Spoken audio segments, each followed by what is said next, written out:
नमस्कार, मैं हूँ doctor Malti Bhojwani, obstetrician and gynaecologist and IVF consultant, director Malti hospital and test tube baby centre Bhopal, practising since last 40 years. Chocolate cyst क्या है और वो कैसे बन जाता है, उसके क्या लक्षण होते हैं और उसका क्या इलाज है, आज हम उसके बारे में चर्चा करेंगे।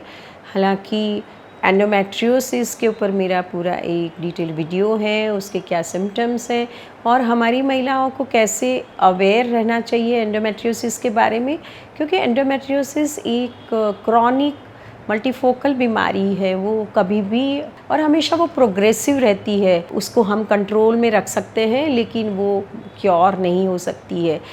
तो चॉकलेट सिस्ट उसका एक फ़ीचर है, एंडोमेट्रियोसिस का एक फ़ीचर है। हम सभी जानते हैं कि जो एंडोमेट्रियोसिस की पैथोलॉजी के बारे में कि एंडोमेट्रियम हमेशा बॉडी के बाहर निकल जाता है, पर एंडोमेट्रियोसिस के केसेस में ये एंडोमेट्रियम कभी उल्टी दिशा में जाके ओवेरियन टिश्यू में जाके स्थापित हो जाता है और हर महीने दर महीने वहाँ ब्लड कलेक्ट होता रहता है, क्योंकि ब्लड को बाहर निकलने का रास्ता नहीं है और वो एक ट्यूमर नुमा या तो सिस्ट नुमा स्ट्रक्चर बन जाता है। उसी के अंदर ये ब्लड पुराना होता जाता है और उसका जो लुक होता है वो पिघले हुए चॉकलेट की तरह दिखता है। इसी कारण इस कंडीशन को या इस सिस्ट को हम चॉकलेट सिस्ट कहते हैं। ये एंडोमेट्रियोसिस की बीमारी का एक परिणाम है और जैसे जैसे इसका साइज़ बढ़ता है तो महिलाओं को इसके लक्षण आने लगते हैं। पेट में दर्द होना या अनियमित माहवारी होना, संभोग के दौरान परेशानी होना या पेन होना।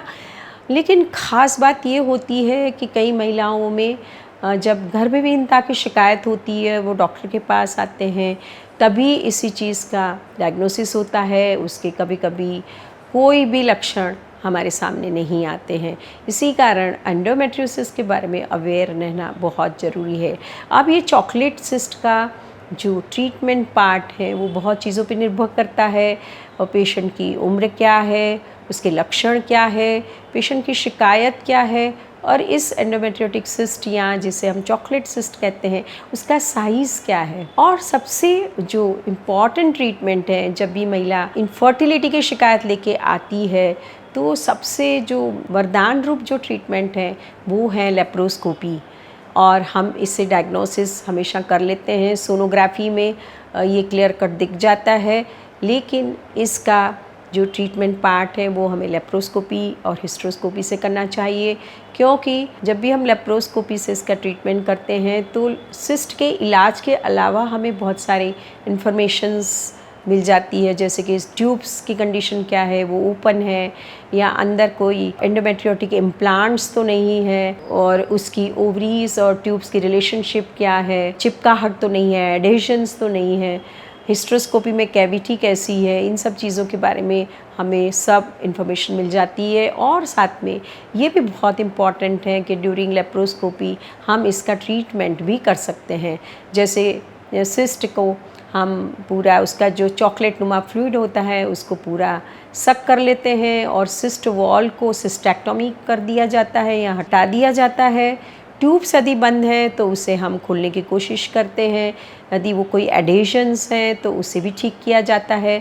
और एंडोमेट्रियोसिस के जो छोटे छोटे इम्प्लांट्स हैं जो हमें अल्ट्रासाउंड पे नहीं दिखते हैं, उनको भी हम कॉटरी करके या लेज़र करके उनको भी नष्ट कर सकते हैं। सो लेप्रोस्कोपी एंडोमेट्रियोसिस के ट्रीटमेंट के लिए एक गोल्ड स्टैंडर्ड ट्रीटमेंट है और ये संपूर्ण ट्रीटमेंट है। लेकिन सबसे इम्पॉर्टेंट बात एंडोमेट्रियोसिस में ये है कि यदि आपका सर्जरी सक्सेसफुल है और एंडोमेट्रियोसिस की ग्रेडिंग ज़्यादा नहीं है, जैसे हम एंडोमेट्रियोसिस को 4 ग्रेड में डिवाइड करते हैं कि मिनिमल है, माइल्ड है, सीवियर है या बहुत ही ग्रेड 4 है, ग्रेड 1, 2, 3 एंड 4, इस तरह से उसका डिवीज़न किया जाता है और ग्रेड के हिसाब से भी ट्रीटमेंट को डिसाइड किया जाता है। एंडोमेट्रियोसिस जैसे कि मैंने बताया कि वो प्रोग्रेसिव डिसऑर्डर है, इसलिए महिला को ये एडवाइस दिया जाता है कि एंडोमेट्रियोसिस के ट्रीटमेंट के बाद या सर्जरी के बाद उनका कंसेप्शन का प्लान या उनको प्रेगनेंसी का प्लान इमीडिएटली फॉलो करना चाहिए और उनको कोशिश करनी चाहिए कि प्रेगनेंसी धारण कर लें, क्योंकि प्रेगनेंसी अपने आप में एंडोमेट्रियोसिस का एक ट्रीटमेंट है। प्रेगनेंसी के दौरान 9 मंथ्स मेंस्ट्रुअल साइकिल या मेंस्ट्रुअल ब्लीडिंग बंद रहती है एंड प्रोजेस्टेरॉन की मात्रा अच्छी रहती है, जिसके कारण एंडोमेट्रियोसिस क्योर हो सकता है। और अक्सर 70% महिलाओं में प्रेगनेंसी के बाद एंडोमेट्रियोसिस के लक्षण में काफ़ी सुधार आता है और वो कभी कभी क्योर भी हो जाता है। इसके कारण यदि आपका एंडोमेट्रियोसिस का ग्रेड ज़्यादा है, ग्रेड 3 ग्रेड 4 है, उन लोगों को तो एकदम से आईवीएफ की सलाह दी जाती है। और दूसरे केसेस जिसमें ट्यूब्स नॉर्मल हैं, एएमएच नॉर्मल है, हस्बैंड का सीमेन ठीक है, उनका माइल्ड एंडोमेट्रियोसिस है, तो इनको नेचुरल गर्भधारण की सलाह दी जाती है। और यदि नहीं हो पाता है तो कुछ केसेस में आईयूआई की भी प्रोसीजर किया जा सकता है। और इस तरह से हमारा गोल यही रहता है कि एंडोमेट्रियोसिस के पेशेंट जल्दी से जल्दी गर्भधारण कर ले, नहीं तो फिर उनको आईवीएफ की सलाह दी जाती है। अब जिस महिलाओं में इनफर्टिलिटी की शिकायत नहीं है, उन्हें कोई सिर्फ उनको चॉकलेट सिस्ट है और उनको उसके कारण कुछ पेन है या हर मासिक धर्म में उनको बहुत ज़्यादा तकलीफ़ होती है, इन केसेस में यदि उनकी उम्र भी ज़्यादा है तो भी इसका ट्रीटमेंट सर्जिकली माध्यम से कर सकते हैं। लेकिन यदि एंडोमेट्रियोटिक सिस्ट या चॉकलेट सिस्ट यदि छोटा है, 4 सेंटीमीटर से छोटा है, 4 सेंटीमीटर से बड़े सिस्ट को तो हमेशा सर्जरी करनी चाहिए।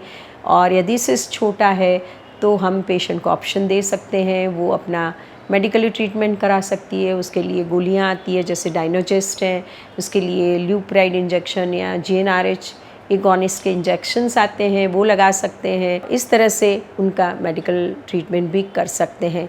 लेकिन बड़ी उम्र की महिलाओं में यदि चॉकलेट सिस्ट का साइज़ 8 सेंटीमीटर के ऊपर है तो हमें सचेत हो जाना चाहिए, क्योंकि 1% एंडोमेट्रियोसिस के कैंसर में कभी कभी कैंसर एंडोमेट्रियोइड कैंसर पाया जा सकता है। इसी कारण ऐसे केसेस में हमेशा हमें चॉकलेट सिस्ट का सर्जिकली उनको निकाल देना चाहिए, उनको टोटली रिमूवल करना चाहिए और उसके बाद उसकी हिस्टोपैथोलॉजी टेस्ट करके ये सुनिश्चित करना चाहिए कि इसमें कैंसर नहीं है। और यदि कुछ महिलाओं में और बहुत ही एडवांस एंडोमेट्रियोसिस हैं तो कभी कभी डॉक्टर्स, यदि उनकी उम्र 45 से ज़्यादा है और उनकी एंडोमेट्रियोसिस की ग्रेड भी ज़्यादा है, उनको बहुत परेशानी है, तो इन केसेस में रेडिकल सर्जरी जैसे यूट्रस और ओवरीज का निकाल के भी इसका ट्रीटमेंट किया जा सकता है। एंडोमेट्रियोसिस यदि चॉकलेट सिस्ट के बारे में यदि कुछ हमें संशय हैं तो हम एमआरआई करके भी इसका डायग्नोसिस कर सकते हैं और इनको कांस्टेंट फॉलोअप में रख सकते हैं। यदि फिर भी आपके मन में चॉकलेट सिस्ट के ट्रीटमेंट के बारे में कुछ डाउट्स हैं तो आप मेरे कमेंट बॉक्स में डाल सकते हैं। और एंडोमेट्रियोसिस के बारे में हमेशा जागरूक रहना और उनका कांस्टेंट ट्रीटमेंट लेना, उनको सर्वेलेंस में रखना पेशेंट के लिए भी बहुत ज़रूरी है और ये डॉक्टर को उनको समझाना भी अति आवश्यक है। मैं समझती हूँ इस वीडियो के कंटेंट आपको उपयोगी लगे होंगे, तो आप इसको ज़्यादा से ज़्यादा शेयर करें और मेरा YouTube चैनल सब्सक्राइब करें। नमस्कार, धन्यवाद।